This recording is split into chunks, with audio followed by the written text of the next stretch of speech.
তোমাদেরকে নির্দেশনা দেওয়া হয়েছে নামাজের পূর্বে তোমরা নিজেদেরকে সেইভাবে পবিত্র করে নাও। এক নাম্বার, তোমাদের শরীরের মধ্যে যদি কোনো প্রকারের কোনো নাফাকিয়ত থেকে থাকে, এই নাফাকিয়তগুলোকে তোমরা গোসলের মাধ্যমে, ওযুর মাধ্যমে দূর করে দাও। শুধু এখানেই শেষ নয়, আল্লাহ রাব্বুল আলামিন বলে দিয়েছেন তোমাদের নখের কোণায় নখের আঙ্গুনায়, তোমাদের হাতের কোণায় হাতের আঙ্গিনায়, তোমাদের আঙ্গুলের কোণায় আঙ্গুলের আঙ্গিনায় যে সমস্ত নাফাকিয়তের হালত রয়েছে, এই সমস্ত নাফাকিয়তের হালতগুলোকে তোমরা দূর করে দাও। এরপরে তোমরা আমার নামাজের জন্য চলে এসো। ওয়া আকিমুস সালাতা ওয়া আতুজ যাকাতা ওয়ারকাউ মা'আর রাকিঈন। রব্বুল আলামিন বলেন তোমরা যতক্ষণ পর্যন্ত পবিত্র হবে না, এই পবিত্রতার কথা বুঝবে না, জানবে না, জানার পথে আমল করবে না, ততক্ষণ পর্যন্ত তোমাদের এই সালাতকে আমার দরবার পর্যন্ত আনা হবে না। আমাদের এই সালাতগুলোকে ফেরেশতা যেইভাবে লিপিবদ্ধ করে আল্লাহ রাব্বুল আলামিনের নিকটে পৌঁছিয়ে দেয়, সেইভাবে আমাদের সালাতগুলো আল্লাহ রাব্বুল আলামিন পর্যন্ত পৌঁছে যাবে। এর বাইরে আমাদের যত ঢঙ্গের যত সালাত রয়েছে, যত সেজদা রয়েছে, যত কিছু রয়েছে, কোনো কিছু গ্রহণযোগ্যতা পাবে না যতক্ষণ পর্যন্ত নিজে আমি পবিত্র হতে পারবো না, নিজের শরীরকে পবিত্র করতে পারবো না, ততক্ষণ পর্যন্ত আমার সালাত আল্লাহর দরবারে গ্রহণযোগ্যতা পাবে না।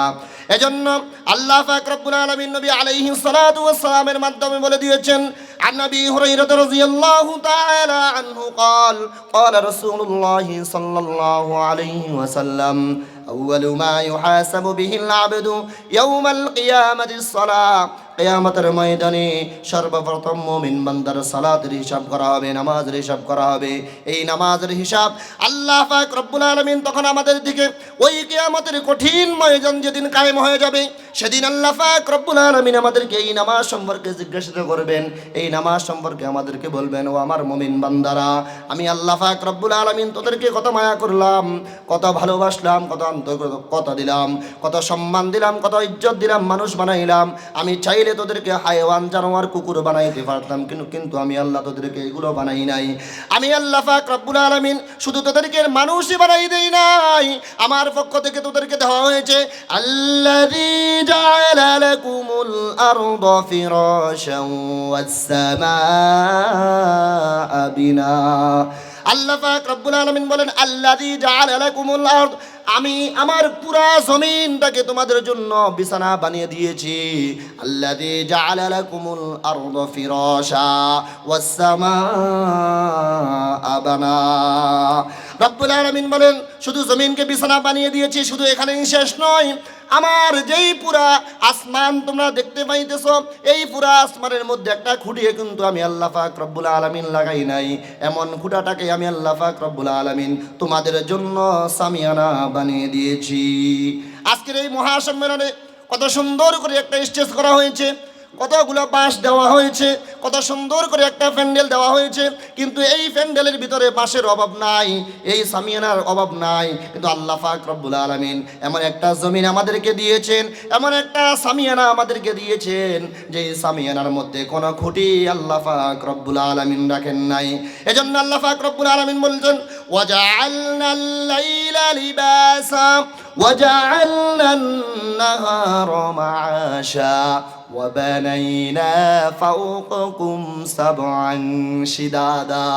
বান্দারে, আমার ইবাদতের জন্য তোদের জন্য কত সুন্দর করে আমার পক্ষ থেকে আমি রাত্র বানিয়ে দিয়েছি, যে রাত্র কালো হওয়ার পরেও বান্দা যখন লাইট মারে তখন রাস্তায় কি আসে, সব কিছু দেখা যায়। এভাবে আল্লাহ পাক রব্বুল আলামিন একে একে আমাদের জন্য দিন দিয়েছেন, সূর্য দিয়েছেন, রাত্রিবেলা আমাদের জন্য চাঁদ দিয়েছেন।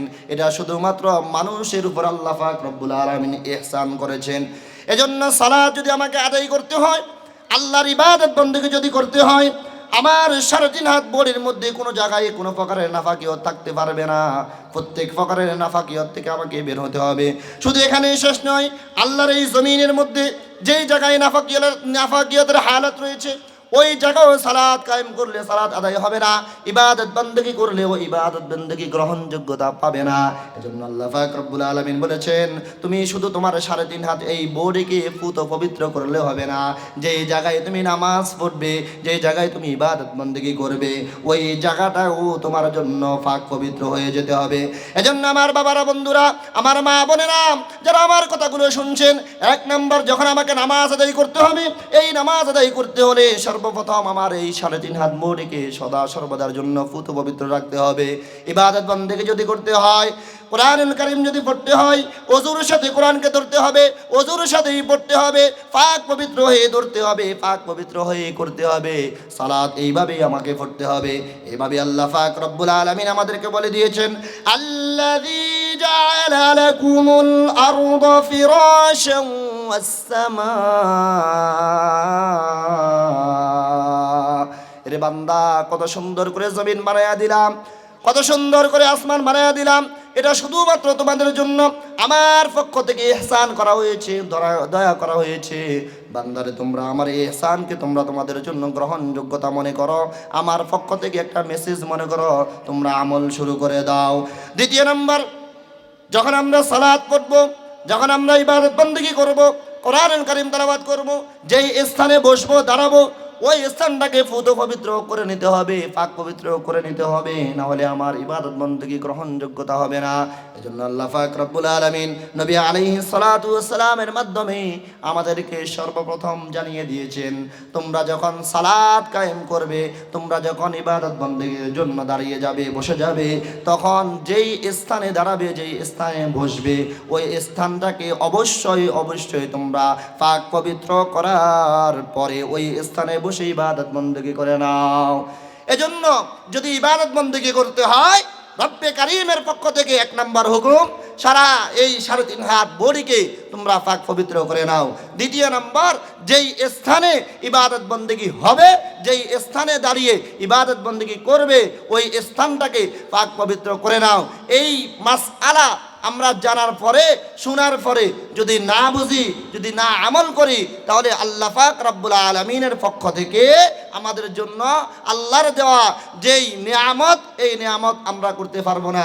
এজন্য এই শানে সাহাবা জাতীয় খতিব ফাউন্ডেশন ফেনী জেলার পক্ষ থেকে আজকে যে মহাসম্মেলন আমাদেরকে দেওয়া হয়েছে, এই মহাসম্মেলন গতানুগতিক কোনো আলোচনা এখানে হবে না, কোনো উলামায়ে কেরাম এখানে গতানুগতিক কোনো আলোচনা করবে না। সবার আলোচনা ভাগ করে দেওয়া আছে, যে কে কোন মাসালার উপর আলোচনা করবে, কে কোন বিষয়ের উপর আলোচনা করবে। এজন্য আমরা যারা আজকে এই মাইকের আওয়াজ শুনতেছি, আমার উচিত এই মহা যে ফেনী জেলা রয়েছে, ফেনী শহর রয়েছে, এই শহরের মানুষগুলোর জন্য এই শানে সাহাবার পক্ষ থেকে এটি একটি মেসেজ, এই মেসেজকে আমরা সাদরে গ্রহণ করি। এই মেসেজ যদি আমরা সাদরে গ্রহণ করতে না পারি, বোঝা যাবে আমাদের জন্য এর চাইতে ভালো কিছু ভবিষ্যতে আর হওয়ার নেই।